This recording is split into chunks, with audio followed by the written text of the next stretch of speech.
जय हिंद दोस्तों। BS exam गुरु channel में आपका स्वागत है। मैं जितेंद्र शर्मा। नंबर सिस्टम में द्विआधारी संख्या पद्धति लेकर के आपके सामने आज पुनः उपस्थित हुए हैं। द्विआधारी संख्या पद्धति यानी बाइनरी सिस्टम से एक न एक क्वेश्चन पूछा जाता है, इसीलिए आप लोग इसको ध्यान से पढ़िएगा। नंबर सिस्टम लिखने के लिए आपको इस बेस के बारे में जानना जरूरी है। जैसे कि बाइनरी सिस्टम में बेस जो होगा 2 होगा और डिजिट केवल 0 और 1 का प्रयोग होगा। ठीक उसी प्रकार ऑक्टल नंबर का बेस 8 होगा और इसमें उपयोग कितना होगा 0 1 2 3 4 5 6 7 का। फिर डेसिमल नंबर का जो है बेस 10 होगा और इसमें होगा 0 से 9 तक का उपयोग। हेक्साडेसिमल में क्या होगा बेस 0 1 2 3 4 5 6 7 8 9 तक जाएंगे। फिर एबीसीडी का प्रयोग करेंगे। ए का मतलब 10, बी का मतलब 11, सी का मतलब 12, डी का मतलब 13, इसी तरह से आगे बढ़ेगा। तो बाइनरी सिस्टम में आज हम आपको ये सारे सिस्टम बता दिए binary system, octal, decimal, hexadecimal. तो आज सबसे पहले हम बाइनरी सिस्टम के बारे में पढ़ेंगे। इसके बाद नेक्स्ट वीडियो में इस सारे को पढ़ेंगे, एक के सवाल में हम बता देंगे। आप लोग जरा ध्यान दीजिएगा। बाइनरी सिस्टम यानी द्विआधारी संख्या पद्धति। बाइनरी न्यूमेरिकल सिस्टम में क्या होता है कि इसमें केवल 0 और 1 का प्रयोग होता है। ठीक 0 और 1 के प्रयोग करके ही हम क्या करेंगे, किसी भी संख्या को लिखेंगे। बाइनरी सिस्टम जो है सो 0 1 का प्रयोग किया जाता है और उसका उपयोग कहाँ हो जाता है, होता है कंप्यूटर की भाषा में। किसमें, कंप्यूटर की भाषा में।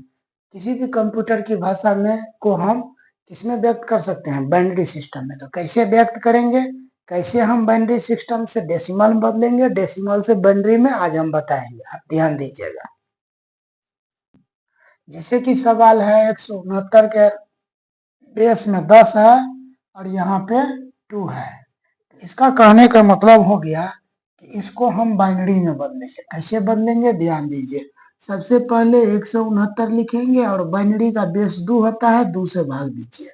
कितना हो जाएगा, 2 8 16, 2 चौका 8, कितना शेष बचा 1। फिर इसमें 2 से दीजिए, 4 दूना 8, 2 दूना 4, कितना शेष बचा 0। फिर इसमें 2 से दीजिए, 21 दूना 42, कितना शेष बचा 0। फिर इसमें 2 से दीजिएगा तो 10 दूना 20 होगा, शेष कितना बचेगा 1। जो शेष बचता है वहां पे रखते जाइए। फिर इसमें 2 से दीजिए, 2 पंचे 10, कितना बचा 0।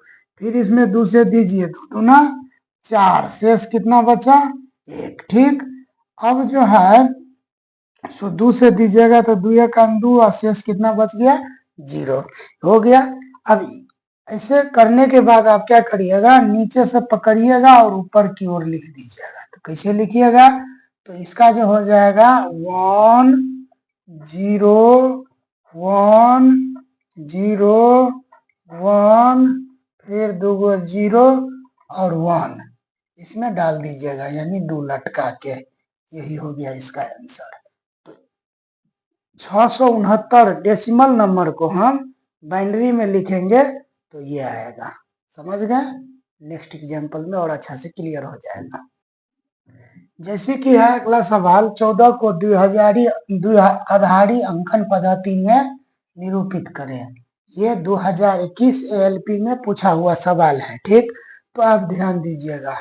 2021 बोले तो 2021 नहीं, 2002 में। ठीक ना, कैसे बनेगा, सबसे पहले आप यहाँ पे 14 लिखिएगा, इसमें 2 से दीजिएगा। जैसे लघुत्तम निकालते हैं वैसे करिए। 7 दूना 14, भाग दिए तो कट गया, 0 शेष बचा। फिर 2 से दीजिए, 2 तिया 6, 1 शेष बचा। फिर 2 से दीजिए, 2 का 2, 1 शेष बचा। अब बन गया। अब क्या करेंगे, तो लिखेंगे 14 है ना, यहाँ पे 14 के पावर में 10 इजकल टू क्या हो जाएगा, ये लीजिए 1 1 1 और क्या 0, इसको 2 लटका दीजिए, आंसर। अगला सवाल है 137 को द्विआधारी अंकन पद्धति में व्यक्त करें।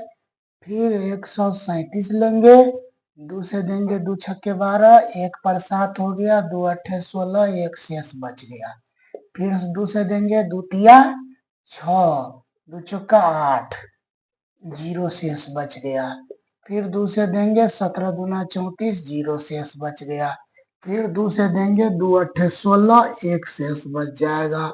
फिर 2 से देंगे 2 चौका 8, 0 शेष बचेगा। फिर 2 से देंगे 2 दूना 4, 0 शेष बचेगा। फिर 2 से देंगे 2 एक 2, 0 शेष बचेगा। तो क्या हो जाएगा, 137 में 10 लटका के इजिकल टू, इसको शुरू करिए, 1 1 2 3 गो 0, 1 2 3 गो 0, फिर 1, फिर 1 2 2 गो 0 और 1, इसमें क्या लगाइए 2। तो यही हो गया, 10 आधारी से ये द्विआधारी में चेंज हो गया। अब 500 को द्विआधारी पद्धति में व्यक्त करें तो 500 लीजिएगा, 2 से दीजिएगा, कितना हुआ 250 शेष 0। फिर 2 से दीजिएगा 125 शेष 0। फिर 2 से दीजिएगा 2 छक्के 12, 2 दूना 4, कितना हो गया शेष 1। फिर 2 से दीजिएगा 2 तिया 6, 2 एक 2, कितना हो गया 0। फिर 2 से दीजिएगा तो 2 एक 2, 2 पंचे 10, कितना हो गया 1 शेष। फिर 2 से देंगे 7 दूना 14, 1 शेष। फिर 2 से देंगे 2 तिया 6, 1 शेष। फिर 2 से देंगे 2 एक 2, 1 शेष हो गया। अब 500 का डेसिमल को हम द्विआधारी में बदलेंगे, 1 2 3 4 5, 1 2 3 4 5, फिर बीच में वो 0, फिर 1, फिर 2 0 में 2 लटका दीजिए, आ गया आंसर। तो 500 को बाइनरी सिस्टम में चेंज किए तो क्या आया इतना। तो अब आप साधारण यानी सिंपल नंबर का बाइनरी सिस्टम में चेंज करना सीख गए होंगे। अब हम क्या सिखाएंगे, दशमलव वाले नंबर को बाइनरी सिस्टम में कैसे चेंज करेंगे। फिर हम सिखाएंगे बाइनरी सिस्टम से डेसिमल नंबर में कैसे चेंज करेंगे, वो सिखाएंगे। पहले आपको हम डेसिमल वाला बता देते हैं, दशमलव वाला, ठीक ना। दशमलव वाले को हम बाइनरी सिस्टम में कैसे चेंज करेंगे, आप ध्यान दीजिएगा। सबसे पहले दशमलव वाला को देखिएगा, इसको 2 पार्ट कर लीजिएगा, 13 प्लस 0.25, ठीक। तो इस तरह से हो गया। तो आप सबसे पहले 13 को चेंज करिए, 2 से करिएगा, 2 छक्के 12, 1 शेष। फिर 2 से करिएगा, 2 तिया 6, 0 शेष।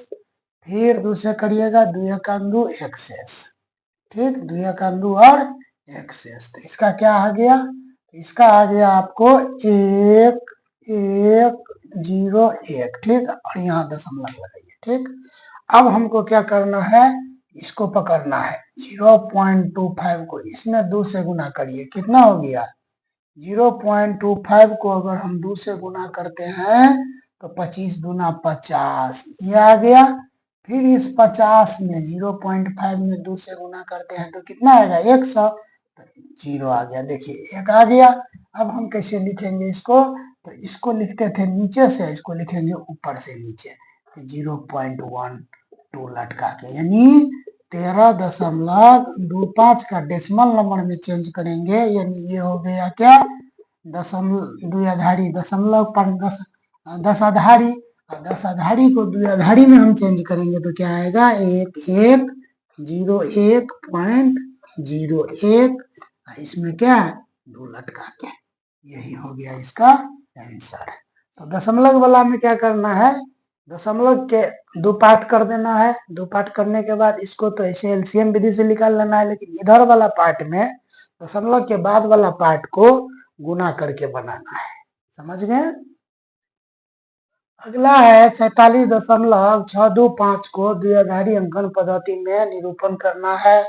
तो इसको तो हम ऐसे लिख सकते हैं 47 प्लस 0.625, ठीक। अब सबसे पहले हम 47 को चेंज करेंगे 2, तो 2 दूना 4, 2 तिया 6, तो इस दूना 46 होता है, 1 शेष बच गया। फिर 2 से करेंगे 2 एक 2, 2 एक 2, 1 शेष बच जाएगा। फिर 2 से करेंगे 2 पंचे 10, 1 शेष बच जाएगा। फिर 2 से करेंगे क्या हो जाएगा 2 दूना 4, 1 शेष बच गया। फिर 2 से करेंगे 2 1 2 0 शेष बच गया। तो इसको जो है करने के बाद कितना आया, तो 1 0 1 2 3 4 गो 1 2 3 4 गो 1, यहाँ दशमलव लगा दीजिए। ठीक, अब दशमलव वाला पार्ट को करेंगे तो दशमलव वाला पार्ट में कितना है 0.625 और इसमें 2 से गुना करेंगे तो कितना हो जाएगा 5 दूना 10 के 0 हाथ में 1 2 दूना 4 1 5 और 6 दूना 12, इतना हो गया। 3 अंक है, 3 अंक के बाद दशमलव लगा दीजिए। फिर 250 को करना है 2 से, क्या करिएगा तो कितना हो जाएगा 0 0 और 5, यहाँ 0 रख दीजिए, नहीं है तो कुछ और। अब 0 को क्या करेंगे 500 में 2 से करेंगे कितना हो जाएगा 1000 हो गया। अब क्या करिए ऊपर से नीचा रख दीजिए 1.101, तो डायरेक्टली फाइनली आंसर आपका क्या हो जाएगा 47.625 में 10 लटका के का आंसर क्या आएगा 1.101, इसमें 2 लटका के। तो इस तरह से दशमलव वाला संख्या को द्विआधारी संख्या पद्धति में तोड़ा जाता है। एक दो और एग्जाम्पल देते हैं, आप ध्यान से देखिएगा। जैसे है 17.375 को चेंज करेंगे, कैसे करेंगे तो सबसे पहले 2 पार्ट होता है 375। अब जो है 17 में 2 से देंगे 2 8 16 1 शेष, फिर 2 से देंगे 2 चौका 8 0 शेष, फिर 2 से देंगे 2 दूना 4 0 शेष, फिर 2 से देंगे 2 1 2 और 0 शेष। तो इसका क्या बन गया 1 1 2 3 गो 0 1 2 3 गो 0 और 1, इतना बन गया। अब हम इसको तोड़ेंगे 375 को 0 पॉइंट लगा देंगे क्योंकि पॉइंट के बाद है। अब इसमें 2 से गुना करिए, 5 दूना 10 के 0 हाथ में 1, 7 दूना 14 1 15 के 5 हाथ में 1, 3 दूना 6 1 7, यहाँ पे 0 हो गया। अब इस 750 आया है दशमलव में, 2 से गुना करिए, 0 के 0 वो हो गया, 5 दूना 10 के 0 हाथ में 1, 7 दूना 14 1 कितना हो गया 15, तो दशमलव यहाँ लग जाएगा।